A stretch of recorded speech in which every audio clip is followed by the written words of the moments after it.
So welcome back to the sawmill, guys. It's Tuesday, and guess what it's doing today? If you guessed it's raining, you're exactly right. It's raining again. Man, I wish we'd get a break from this rain. Not that I don't mind, getting rain. It's worse than having a drought, but my goodness.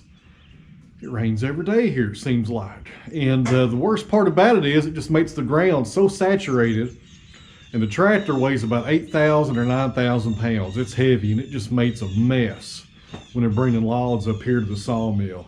Just makes a mess up here. I need to build me a road to where the logs are and the barn's being built. I need to get on that next time it's dry. Maybe sometime this summer it'll be dry enough to do that. We'll see.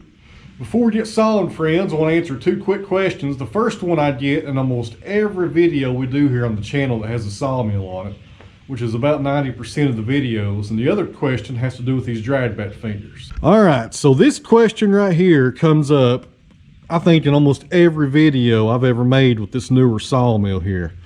And it has to do with the Yanmar diesel up there, and I guess the control center back here. So here's the question we get. People always ask, is the engine moving when you engage the blade? What's going on with that engine? Is it moving around? Is it loose? Why does it tilt to the side? Well, I'm going to show you guys what it does, because I can do it without having the engine running. And this right here is to engage the blade. Got the blade right there beside it. Get off and on right there. Now what Wood-Mizer calls this, if I'm not mistaken, is a push button clutch right here, which means you just push the button and it engages the clutch and engages the blade. On the LT35 that we used to have, I had to reach up there and grab that lever and pull it down to engage the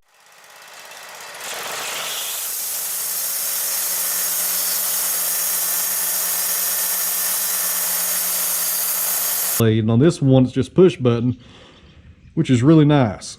So this is what happens when you engage the blade. Of course, the sawmill's not running. All right, guys, you can see that right there. If I had the housing off for this side cover, you could see the motor. But there's a little motor, I think it's in here. Pretty sure it's in there, I can't remember. Maybe it's in this part right here. It's somewhere in this area right here. Just put it that way. And it engages the clutch and moves the diesel engine up on that tilt to catch the drive belt and engage the blade. So when you see this diesel engine tilt, that's a normal function here with this sawmill. That means I turn the clutch on and engage the blade, and that motor has tilted the engine up to catch that drive belt, and also accelerates the engine and gets the RPMs up as well. So that's what's going on, guys. It's just the way it's designed. I don't know why it's designed like that. I'm not an engineer at Wood-Mizer, so I'm not sure how they done that. But on all the diesels, I'm pretty sure that's how they engage the blade, and it works really well. It's a lot better than pulling down a lever or anything like that. That diesel's so heavy, I couldn't imagine reaching up there and pulling a lever down to engage that blade. All right, guys, this is the operator view of the sawmill. I'm holding the GoPro in my right hand. Got the control center. This is about my height. I'm 6'2", and this is what I can see while I'm sawing. And the question is, are the drag bat fingers in the way? Well, kinda. The fingers aren't really in the way. I can see between them. There's a pretty decent sized gap in here. It's not really that tight. You can see between it, pretty good. You can see your bat stops and the blade.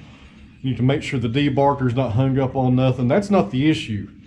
And it ain't really an issue, but this is the only thing that you can't see, or I can't see. Maybe a shorter person might be able to see this, I don't know.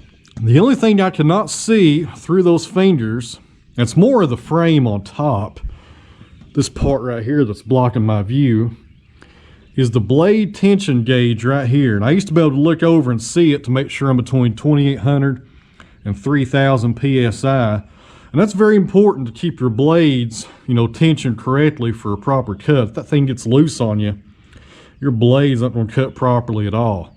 But this is the one thing that I lost visibility with those drag bat fingers. But I did solve it, and this is how I done it. So while I was sawing with this the other day, I was trying to figure out how to fix that. I put on my engineering hat, and I came up with a really smart solution.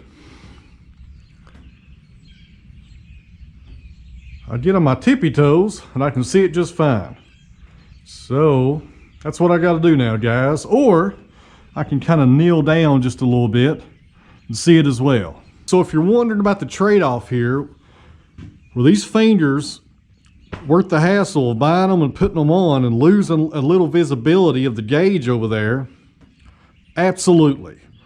I would buy these things again. You know, anytime you get a sawmill with this drag back arm right here, you got to have these on there, because that thing right there by itself does a decent job, but the boards do not come back straight. They go sideways on you. And if you have somebody standing here off bearing, I was talking to my buddy JR in Georgia the other day. He runs an LT50 down there, and he's a production guy. He puts out a lot of wood, and he's got a guy off bearing for him, because the LT50 does come with this, but not this. This right here only comes with an LT70.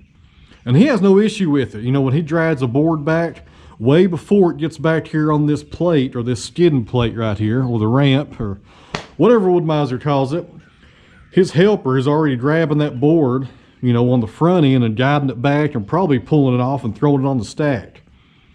So if you got an off bear, you know, you really don't have to have it, but it still is pretty nice though. My buddy Jake Dean, he runs a LT70 and down in Georgia, and he's got this on his. And he's a production guy. He saws 1 million board feet a year, and he needs something like this when he's dragging about that many boards, even though people are off bearing for him. So I know I'm not using this thing a whole lot, but it's worth every penny, guys. I love this thing. It makes sawing so much funner and so much faster. I'd definitely buy these again.